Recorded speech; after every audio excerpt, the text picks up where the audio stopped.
Hi, we're from Pomona High School, and today we're going to be discussing Emily Dickinson's Because I Could Not Stop for Death. So clearly this is just a very metaphorical poem. So just what did you get out of it, Wyatt? I guess, like, what's the main story that's happening?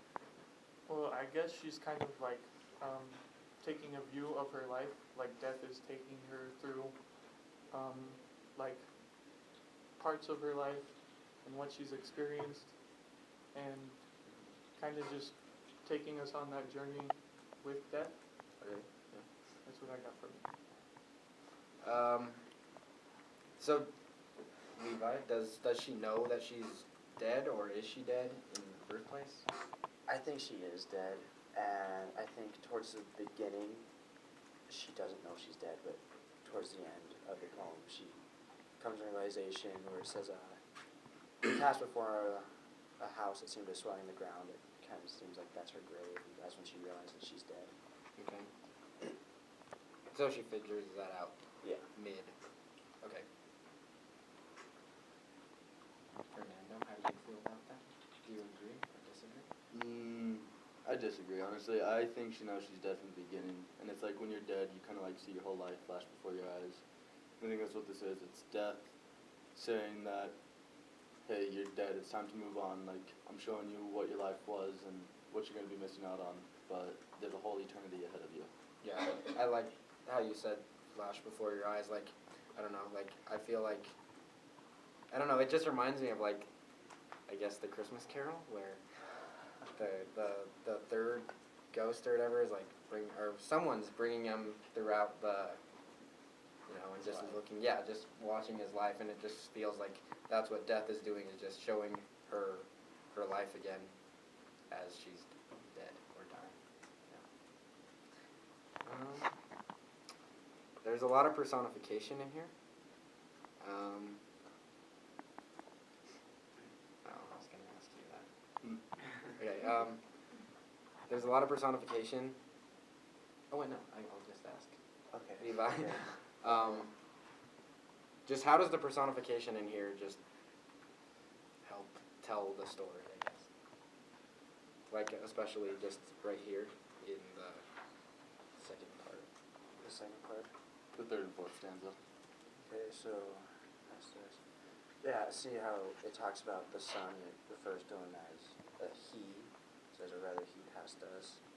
I think that personification kind of maybe takes you into, it gives off the vibe of like maybe it's like a spirit world, maybe because she is dead, the sun being alive.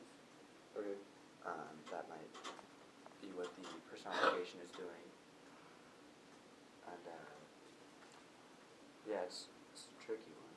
But I think it has to do, like this for the sun specifically, I think it has to do with afterworld maybe. Okay. Why?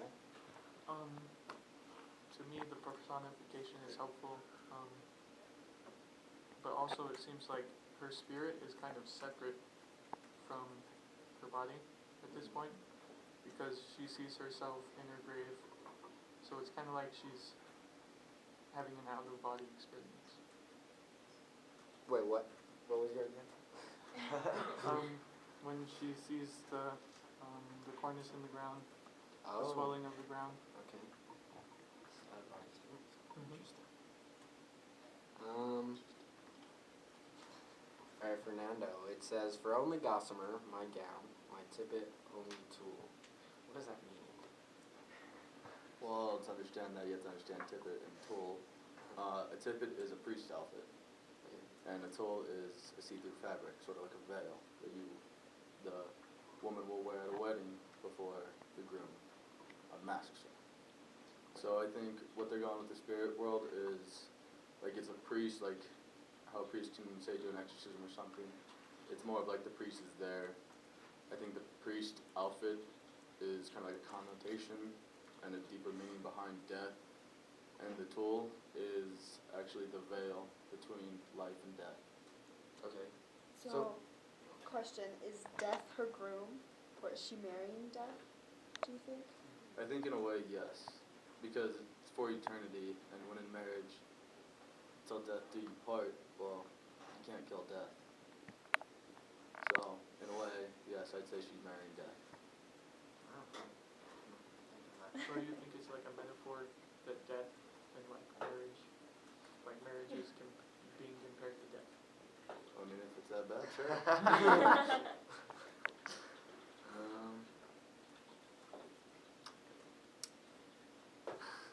Do you guys think the capitalized words with the dashes mean anything for pauses and stuff like that?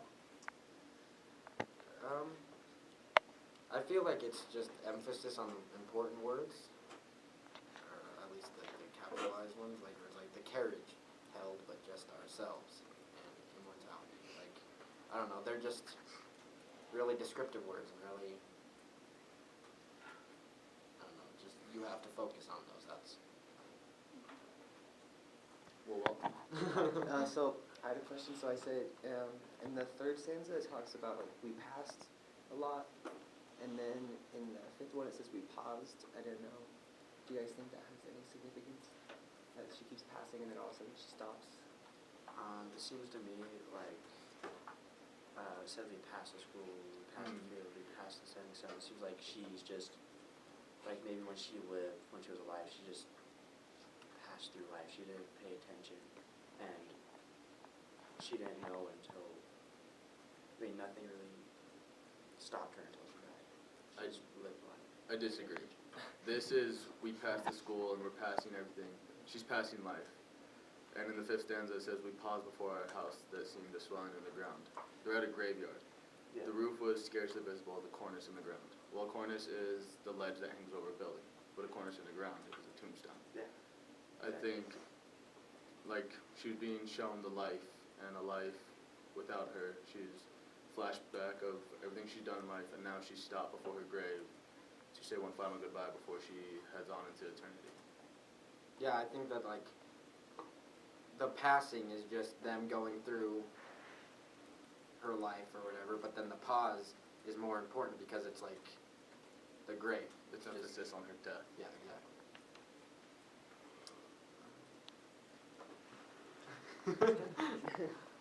Did it answer your question? Okay, we talked about this. Let's see. It says, "At first surmised the horse's head were toward eternity." I don't know. Yeah, I feel like it has a lot of. It has something to do with afterlife. Do you see any correlation with this in afterlife? And it's just how is it like how we like. Just it's more. It's like kind of like a hopeful ending where it says we're toward eternity, like she's going towards the light. I guess. Yeah, I think this is like a metaphor for like heaven, maybe. Like now that she realizes she's dead, she's passed on. She's going towards eternity. She's going to heaven. It seems like. Well, it Riding doesn't this always carriage. mean heaven. Eternity is just the life after death. You can go to hell for eternity too. I think this whole True. thing just depends on how she lived her life and how you want to perceive this poem as. To me, I would perceive it as she's going to heaven, just by kind of like the light ending it has. But to other people, this could be, hey, she's damned. So, Nikki was wondering, she said, I think the fact that they pause means so much more because the title is Because I Could Not Stop for Death. So why is she pausing for the gravestone? Because that's the difference between flesh and spirit. Your flesh can't move into the spirit world, so that's where you stop. And that's where your spirit leaves your body. And that's where you become something else in eternity.